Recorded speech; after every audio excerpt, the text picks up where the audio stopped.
예, 안녕하십니까. 방금 소개받은 서울대학교 윤철입니다. 우선 제가 강의를 시작하기 전에 그 녹화를 하셨는데도 불구하고 현장에 이렇게 참석해 주신 유욱준 원장님, 품격과 열정을 느낄 수 있어서 너무 감사드립니다. 또 이창희 총괄 부원장님, 공학이심에도 불구하고 농수산학부에 대한 충분한 이해를 하시면서 너무 크게 자랑을 해주셔가지고 제가 강의를 안 해도 되겠다라는 생각이 들 정도로 고마운 마음을 느껴서, 그리고 또 오늘 이 자리가 있기 위해서 사실은 보이지 않는 곳에서 우리 직원 선생님들이 굉장히 고생을 하셨거든요. 이메일 몇 번 보내시고 통화도 직접 하시고 오시죠, 많이 오셔야 됩니다, 참석해 주세요, 이렇게 너무 감사드립니다. 그리고 한 두 분 정도 이렇게 먼저 언급을 하고 강의를 시작하는 게 좋을 것 같아서요. 나중에 시간이 몰리면 아마 제가 30분 안에 빨리 끝내야 될 임무를 가지고 있어서, 우선은 지도교수이신 한림원 3대 원장님이신 한인규 교수님께 아마 누구보다도 기뻐하셨을 것 같아요. 제자들 중에서 이렇게 한림원이라는 것에서 이 건물 자체가 사실 한인규 교수님이 상당히 좀 신경을 많이 쓰셨기 때문에 감사드리고요. 그다음에 이제 그 가족들, 저희 부인 김수영 여사, 그리고 이제 어머님, 아버님, 그리고 신압으로 저희들에게 찾아와 준 딸 재인, 아들 근웅에게 고맙단 말을 전하면서 강의를 시작하도록 하겠습니다. 제가 사실 원장님의 그 취지를 생각을 해보니까 뭔가 이렇게 좀 전달할 수 있는 것들에 대해서 근데 제가 아무리 쥐어짜도 감동을 드리기는 힘들 것 같더라고요. 이제 그리고 제목도 굉장히 좀 석학 디시전스, 제가 어떤 결정을 내렸냐 하는 거를 고민을 하게 됐어요. 두 가지가 좋았던 것 같습니다.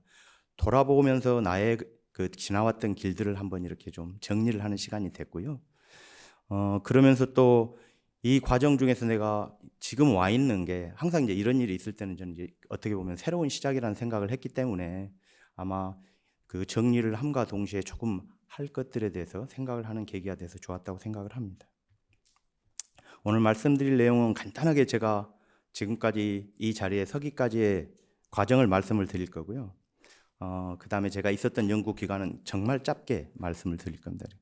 연구자의 사회적 책임은 사실은 저의 이야기는 아닙니다. 그런데 제가 이제 과편협에서 출판윤리위원장을 맡고 있고 현재 부회장을 맡고 있는데, 그러다 보니까 과학자들이 특히 이렇게 주니어 사이언티스트들에게는 궁극적으로 저희 나라도 sooner or later 노벨상을 탈 겁니다. 그런데 그것만큼 중요한 것들이 같이 따라가야 되거든요. 그게 저는 사회적 책임이라고 생각을 합니다. 그 부분에 대해서 간단하게만 말씀을 드리고 같이 한번 반출을 해보는 시간을 가졌으면 어떨까 생각을 합니다. 여기 이제 학생분들 계시잖아요. 저 학생 때의 모습이거든요. 우리 학생들이 저 못지않게 잘 즐기면서 생활을 할 거다라고 생각은 하는데, 이제 원에 있는 게 저고, 그 당시에 이제 여자분 와가지고 사진도 찍었는데 다행히 지금 그 저희 부인 김수영 여사가 왔었는데, 그 생일 케이크 사왔는데 그냥 장난친다고 해가지고 저 생일 케이크로 이렇게 세수를 했던 기억도 나고요. 정말 오랜만에 꺼내봤거든요. 전혀 기억하지 못하고 있다가 강연 준비를 하면서 이제 한번 들여다봤던 겁니다. 그리고 이제 캐나다로 날아가서 캐나다에서 이제 학위를 하게 됩니다. 사실은 동물 영양학으로 석사를 했었는데 뜻하는 바가 있어서 면역학 백신학을 공부를 했고요. 분야를 바꿨죠. 그때 왔던 어떤 어려움, 이런 거는 굳이 제가 말로 설명을 하지 않겠습니다. 뭔가를 바꿔서 새로 시작한다는 게 쉽지는 않더라고요. 사실은 그 당시에 막연한 생각은 지금 이런 연구는 맞습니다. 영양학을 하는데 이게 이 영양학이라는 것의 그 어떤 학문의 발전 자체가 워낙에 일찍 시작됐기 때문에 뭔가 새로운 접목이 필요하다고 생각을 했었는데, 면역학이라는 게 그때 저희들은 또 수원에 있었는데 없었거든요. 한 분 계시는데 그때 리타이어를 하시고 그래가지고 영양 면역학이라는 걸 사실은 좀 생각을 했던 것 같습니다. 그리고 그게 이제 학위가 끝나고 박사후 과정을 제가 USDA하고 NIH에서 하게 되고요. 그리고 스웨덴으로 날아가서 고선버그에서 연구를 좀 하게 됩니다.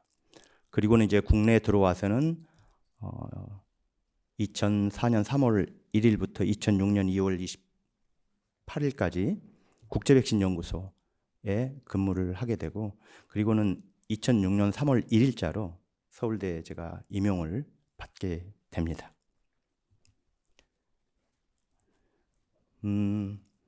이제 이걸 준비를 이렇게 쭉 여기까지 준비를 하고 이렇게 이제 되돌아 보니까 원장님이 말씀하셨던 이게 뭔가 좀 울림을 줄 만한 거 없는 것 같더라고요.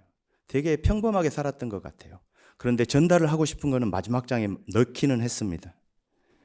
근데 제 생각에는 앞으로 우리 젊은 사람들이 이런 저 정도 되는 사람은 그냥 에버리지 하는 사람으로 되어지는 게 맞다라고 저는 생각을 합니다.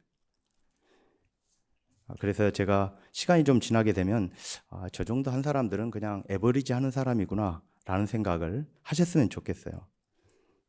그래서 제가 준비를 하면서 굉장히 좀 부담이 됐습니다. 이 석학이라는 게 참 쉽지도 않지만은 또 앞으로 우리들의 모습이 어떻게 비춰져서 투영이 될까라는 생각도 하게 됐고요. 그리고 이제 기관에서 이렇게 이제 일을 하다 보면은 이런저런 일을 맡게 되죠. 지금 현재는 ISUC 동물실험윤리위원회 위원장을 맡고 있고요. 뭐 학회 같은 거 연구의 일도 좀 했었고, 현재 또 과편협에서 출판윤리 위원장을 하고 있고 그렇습니다. 부회장도 같이 하고 있는데 이런 일들을 주로 하고 있고, 이제 아까 잠깐 또 우리 이창희 총괄본장님께서 말씀하셨지만은 이번에 이게 그 할리먼하고 그다음에 카길 그 생명과학상이 정말 이렇게 그 같이 한꺼번에 찾아온다는 건 상상도 하지 못했던 일이었는데 저도 정말 너무 많이 놀랐고요. 또 나중에 마지막에 말씀은 드리겠지만은 지금까지 연구실을 거쳐간 제자들에게 너무 감사하다는 말을 중간에 잠깐 또 드리고 싶습니다. 제가 석사를 할 때는 이제 서울대학교에서 영양학 공부를 했습니다. 영양학 공부를 했고, 이제 그리고 캐나다로 이제 91년에 가게 되는데, 이때는 이제 마음속에 이게 면역학이라는 게, 사실 면역학이 뭐라는 걸 정확히 모르고 결정은 했던 것 같긴 합니다. 그러다 보니까 가서 이제 석박 통합을 들어갔어요. 박사로 들어갔다기보다는 석박 통합을 들어가고 퀄리파잉 엑셈을 보고 다시 PhD를 하고 하는 그런 과정을 거쳤었고, 보면은 이게 이제 여러분 보시기에 왼쪽에 있는 두 개가 그 전에 저희들 이제 수원에 있었거든요. 관악으로 오기 전에 제가 이제 수원에서 사실은 석사를 마쳤었는데 그 모습입니다. 들어가자마자 오른쪽으로 있는 잔디밭, 그 다음에 왼쪽으로 있는 도서관이었었고요. 오른쪽에 보시는 거는 이제 캐나다에서 공부를 할 때 그 제가 사용했던 건물이었습니다. 그리고는 이제 97년에 이제 미국 농무성으로 가게 됩니다. 여기서 했던 거는 이제 박사학위 동안에 했던 일들을 이제 연계해서 하게 되는 것이었고, 면역학이라는 그런 학문 분야를 했었습니다.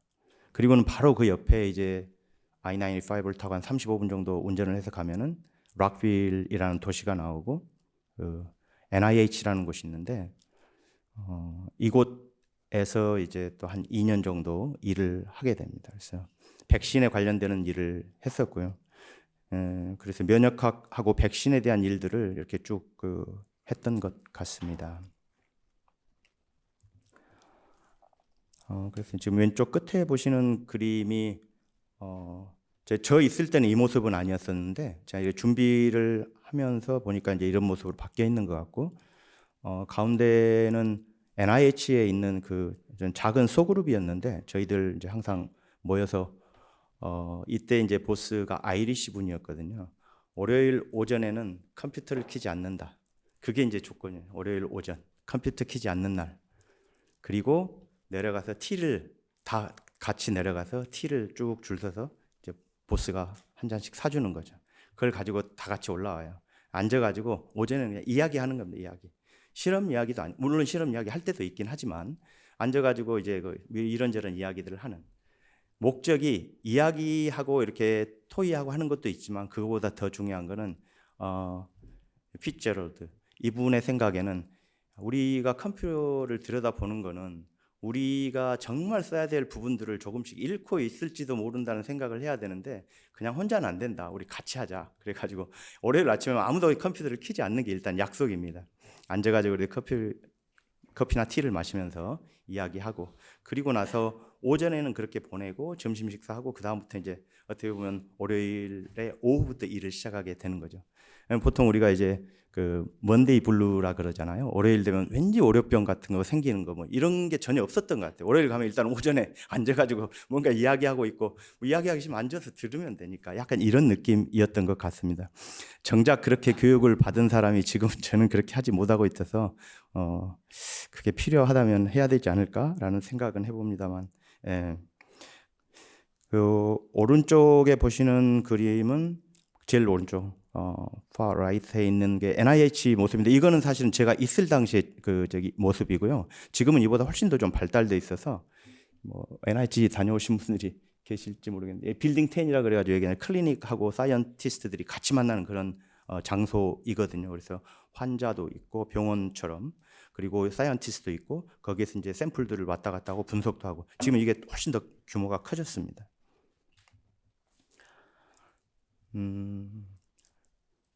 2002년부터 4년까지 제가 고선버그, 영어로 하면 스위디쉬로 하면 요테보리라는 곳으로 가게 되고요.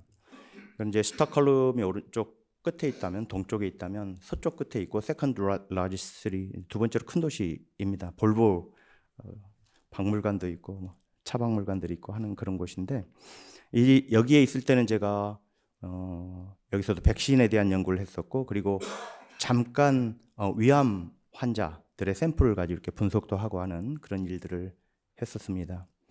이때 사실은 제가 그냥 어플라이를 해서 갔다기보다는 사실 국제백신연구소에 이미 취직을 했다 그래야 되나? 이게 취직이 옳은 표현일지는 모르겠습니다. 이미 취직이 된 상태였고 그때 2년 동안 이제 어딘가로 가서 이렇게 이제 좀 다른 곳의 연구를 보고 배우고 하고 오는 것이었는데 이때 이제 보스가 얀 헝그렌이라고 콜레라 백신 쪽에서는 대부이신 분이었어요. 그런 랩이었습니다. 거기 가서 이런 백신 연구를 좀 잘 보고 와라 해서 제가 가게 됐던 거였거든요. 2년 동안 있었죠. 2002년 3월 1일부터 2004년 2월 28일까지 정확하게 그 2년 동안을 그래서 국제백신연구소에 있고 그 전 정확하게 2년을 스웨덴에 있었습니다. 보시다시피 지금 스톡홀름이 여기에 있죠. 이게 이제 스웨덴이고요. 이쪽으로 넘어가면 덴마크이고 여기가 이제 노던 파트인 거고 고선버그가 여기 있습니다. 요테보리. 덴마크는 굉장히 가깝습니다. 우리 가장 가까운 곳은 한강에서 이렇게 건너다 보일 정도로 그 반대쪽이 보일 정도로 가깝거든요. 그러니까 그 한번 배를 타고 이렇게 덴마크를 다녀오는데 거기도 해리를 벗어나면 뭘 합니까? 물건을 사면 텍스를 안 내잖아요. 그죠? 그런데 그 시간이 10분밖에 안 돼요. 해리 벗어나고 나면 바로 도착을 하니까 여하튼 그렇게 가까운 곳도 있거든요. 거기 실은 지금은 거기 다리를 이렇게 만들어 가지고 서로 이제 연결도 돼 있습니다. 그런 상황이고 여기는 저희 나라의 대부분의 대학처럼 울타리 안에 있는 그런 모습이 아니고요. 뉴욕 대학이나 몇 군데 대학 가면은 울타리는 없고 흩어져 있잖아요. 시내 안에 이렇게 흩어져 있는 약간 그런 느낌인데 이제 좀 도심에도 이렇게 본부가 있고 좀 떨어진 데 또 캠퍼스가 있고 빌딩들이 따로 이렇게 좀 있는 그런 편이었어요. 그리고 겨울에 되게 춥고요. 캐나다 이야기 하는데 엄청 춥습니다. 캐나다 있을 때는 윈드 칠 이펙트라 가지고 추울 때 바람이 불면은 온도는 영하 40도, 체감 온도는 영하 60도. 그래서 현대에서 그 당시에 옐로우 나이프 그쪽에 와가지고 차 냉한 이런 실험들을 했어요. 왜냐하면 그때 클레임이 되게 많이 들었거든요. 그렇게 추운 데에서 차를 운행한 적이 없기 때문에 차가 시동이 안 걸려요. 근데 스웨덴도 되게 좀 북쪽으로 높잖아요. 우리나라보다 높은 데 있거든요. 되게 춥고 또 여기 제가 사진을 실지는 않았지만은 스웨덴이나 캐나다 정도 되면은 북쪽에 가까우니까 타이밍이 잘 맞으면 오로라가 보여요. 근데 그렇게 뭐 사진을 많이 보셨을 거예요, 오로라를. 근데 직접 그걸 보게 되면 말로 표현하기 힘듭니다. 글이나 말로는. 여기는 지금 요테플라젠이라 그래가지고 고텐버그의 가장 중심이고 뒤로는 지금 박물관을 등지고 있는 거예요. 앞에는 지금 트램이라 그래가지고 차도 다니기도 하고 전철이 다니기도 하고는 그런 곳이죠. 트램들이 다니는 곳이고 파이레이트 후손들답게 이제 그 심볼라이즈 되어진 것인데 오른쪽에 지금 피쉬를 들고 있는 게 보이시죠? 오늘 자리를 같이 하지는 못했지만 그 당시에 제 딸이고요. 그래서 국제백신연구소에 돌아왔고 국제백신연구소에서는 그동안 했던 일들을 좀 완성을 한다는 느낌으로 좀 있었는데 사실은 서울대학교에 그 자리가 나면서 제가 어플라이를 했고 초빙이 돼서 오게 됐습니다. 3월 1일부터 시작을 했고요. 그동안 했던 일들을 계속 이렇게 해왔다라고 생각을 하시면 되고 그동안에 이제 있었던 것들을 그냥 사진으로만 쭉 한번 정리를 해왔습니다. 이게 아주 초창기적이고요.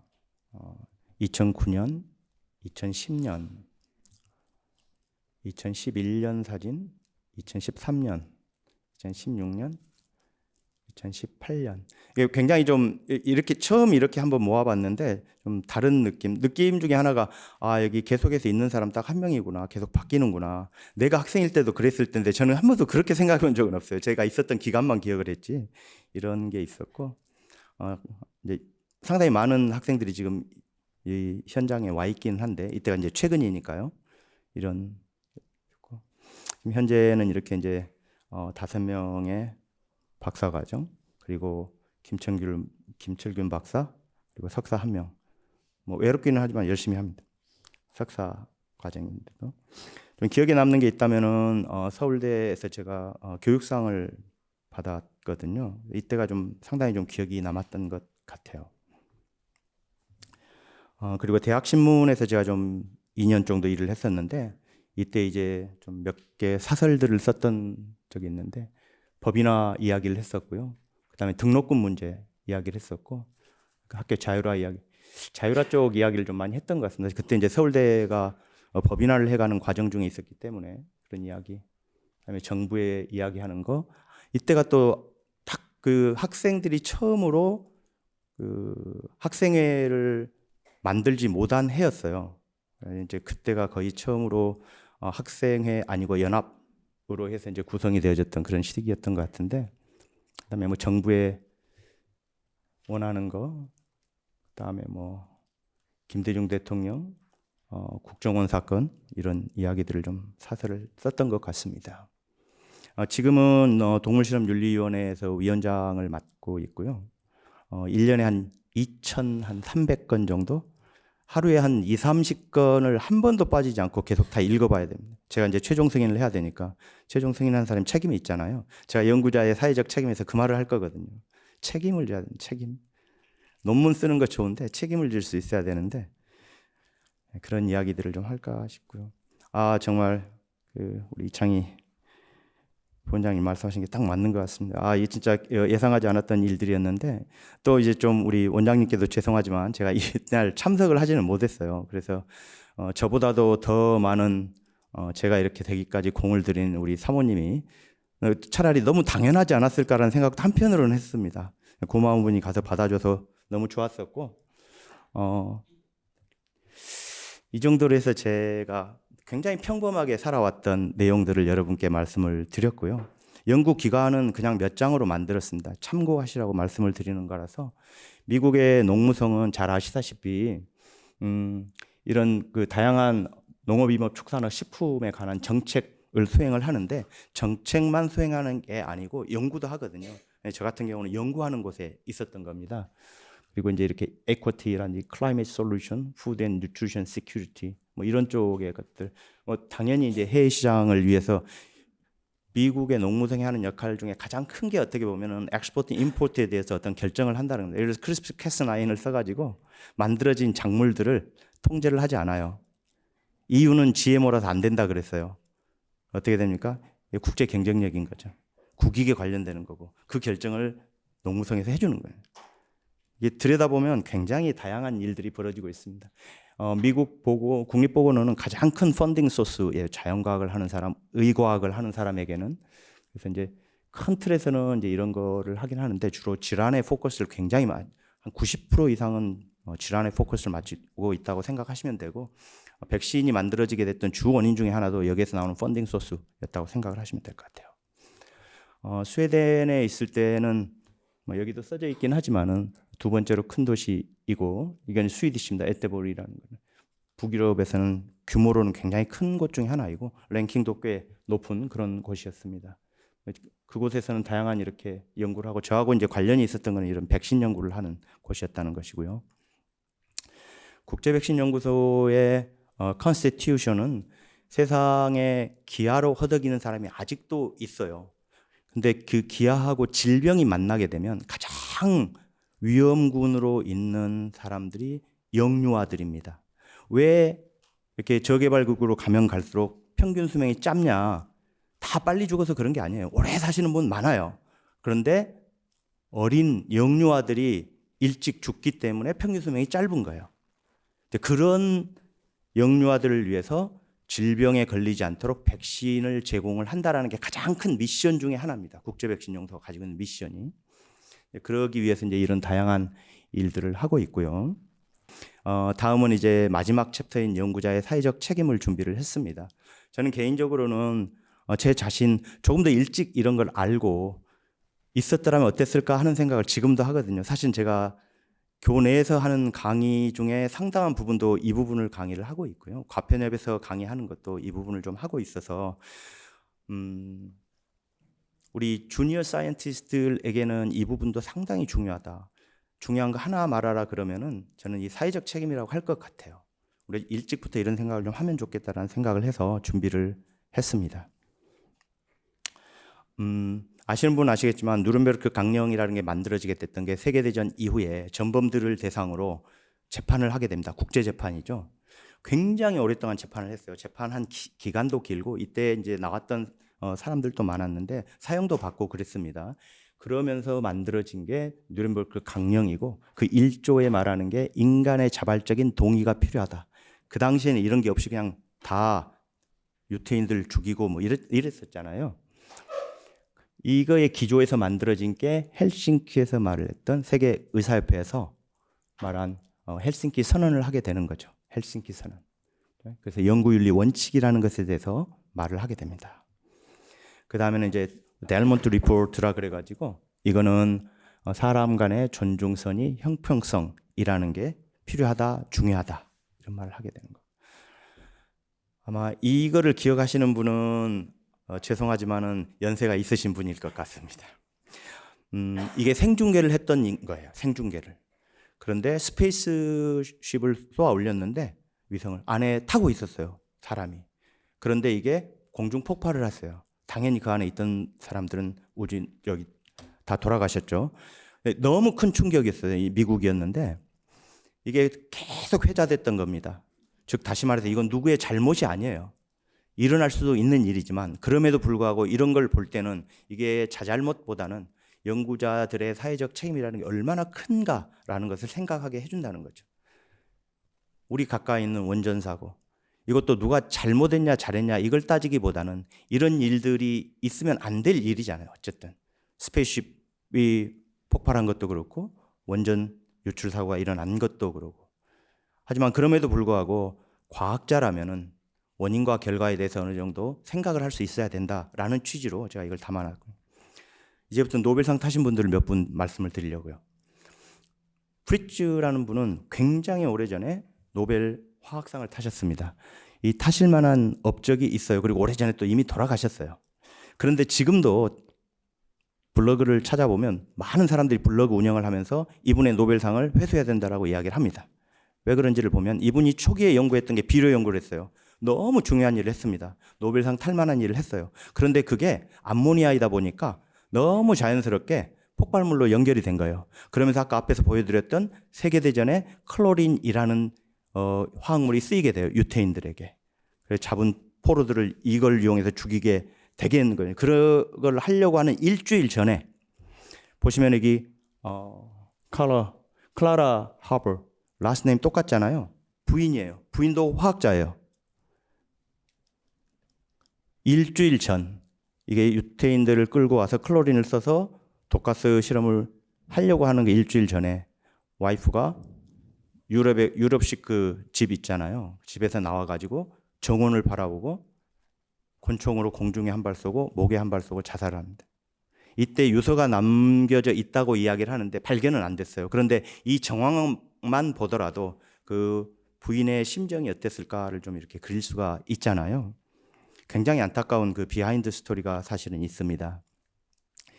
이 앞에 몇 개, 그 두 슬라이드에서 우리들에게 말을 해주는 거는 저도 이제 연구자니까 당연히 연구를 할 때 자유가 있어야 된다고 이야기를 해요. 그리고 우리가 연구를 하는 이유는 너무 당연히 인류의 지식 증진과 복지의 기여라는 게 너무 당연하죠. 모든 분들은 그렇게 생각하실 거예요. 연구를 아직 시작하지 않은 우리 학생들도 그렇게 이야기를 할 겁니다. 내가 연구자가 된다면 내가 해야 될 일은 인류의 지식 증진과 복지에 기여를 한다라고 생각을 할 거예요.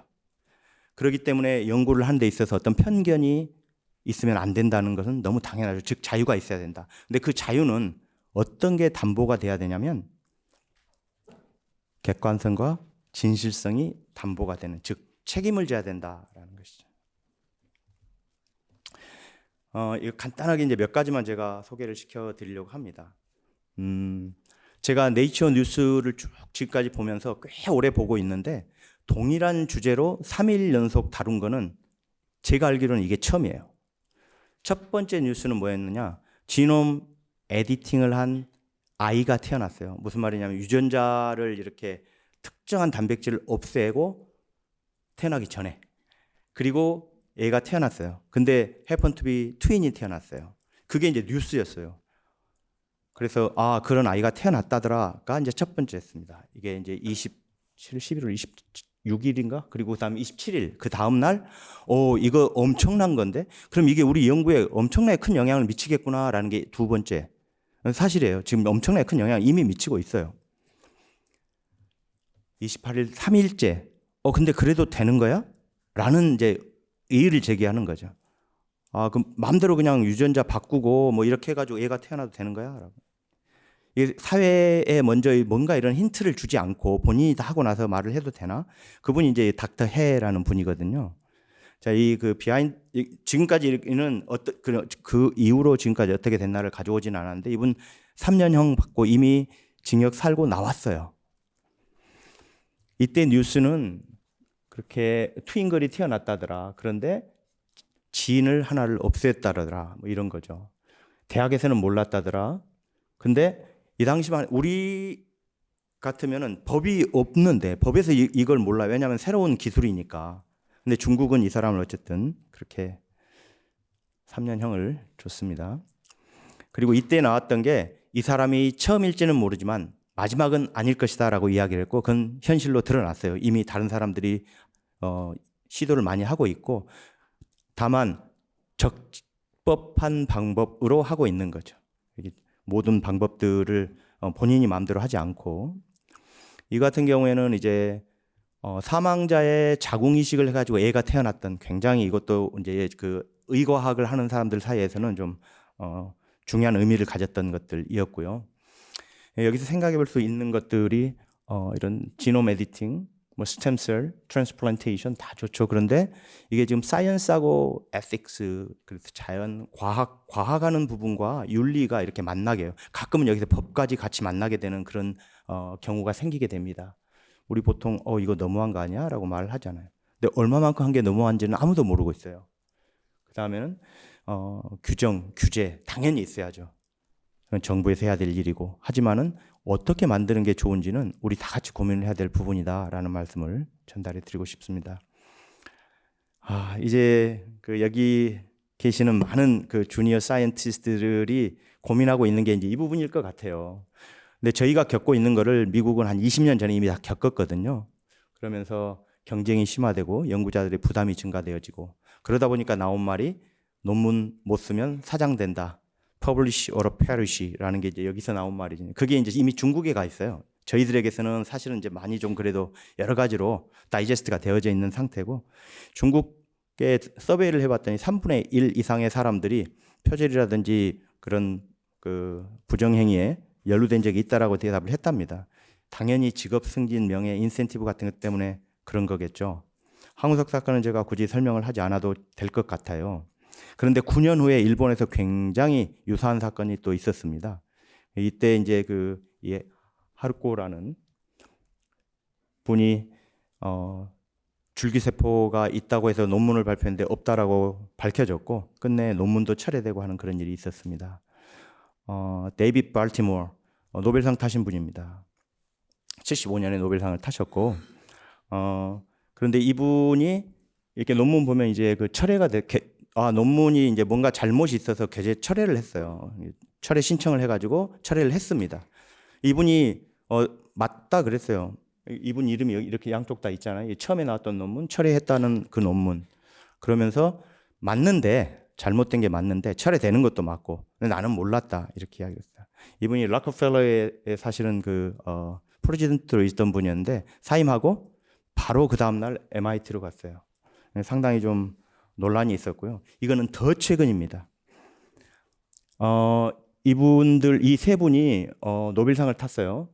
2019년이었던 걸로 기억을 하는데, 이분들이 했던 업적은 우리 몸에 있는 산소들이 산소를 어떻게 센싱을 하나, 이걸 연구를 하셨어요. 세 분 다. 그래서 세 분이 그 노벨상 피지올로지 오브 메디신 분야에 있는 거를 나눠서 이렇게 이제 3분의 1씩 나눠서 수상을 하신 거죠. 근데 그 중에 특히 1분 24초 남았는데요. 그렉 세만자라는 분만 굉장히 큰 문제가 있다라고 이야기를 하게 되는데, 그래가지고 이분 논문이 17개나 이미 문제가 있다라고 지금 밝혀졌어요. 노벨상 타는 거 좋죠. 하지만은 사회적 책임이 필요하다는 말씀을 이렇게 드리는 거고요. 이분도 비슷해요. 그런데 굉장히 결과는 달랐어요. 이분도 굉장히 유명한 분이, 이분도 이제 노벨상을 탔고요. 노벨 화학상을 탔고, 이분도 논문이 잘못된 게 있어서 철회를 했어요. 그 연구실에서 아무리 해도 반복이 안 되는 거예요. 철회를 했습니다. 그런데 나중에 결과는 빠른 인정과 사과에 많은 사람들이 긍정적인 반응을 보였다는 겁니다. 그 용기에. 비슷해 보이지만 좀 이렇게 다른 느낌이잖아요. 그래서 제가 생각하는 연구자의 사회적 책임이라 함은, 논문이라는 것은 두뇌에서 탄생한 독창성과 논리를 윤리라는 심장으로 뒷받침하는 것이다 라고 생각을 하고, 오프라 윈프리가 이런 말을 했습니다. Real integrity is doing the right thing, knowing that nobody's going to know whether you did it or not 이라고 했는데, 제가 되게 좋아하는 말 중에 하나이고요. 이거는 제가 그냥 이렇게 넘기겠습니다.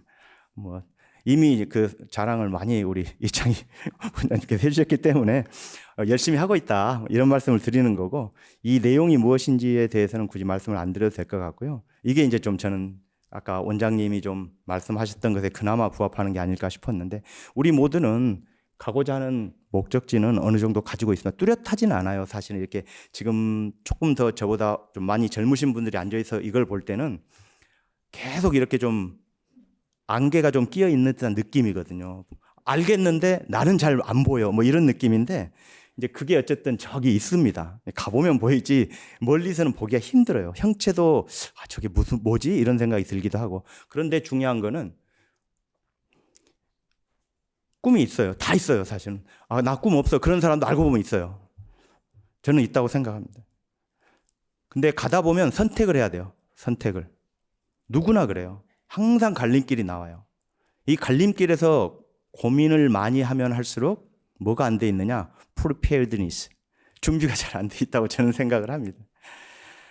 이러한 것들이 결국에는 가장 중요한 원동력은 열정입니다. 저는 사실 아까 유욱준 원장님 말씀드렸잖아요. 녹화하고도 현장에 와 계시는 열정이 느껴졌거든요. 이 한림원이 잘 돼야 된다라는 그런 열정이 느껴져서 좋았고, 그래야지만이 본인이 원하는 결실에 조금이라도 가까워질 수 있다라고 생각을 합니다. The last, not the least. 제 연구실을 거쳐갔던 학생들, 그리고 현재 열정을 다해서 일을 하고 있는, 본인의 꿈을 위한 거지만 우리가 모여서 저희 연구실이 있다고 생각을 하거든요. 너무 고맙고 어떤 말로도 표현할 수가 없습니다. 너무 감사드립니다. 이상으로 마치겠습니다.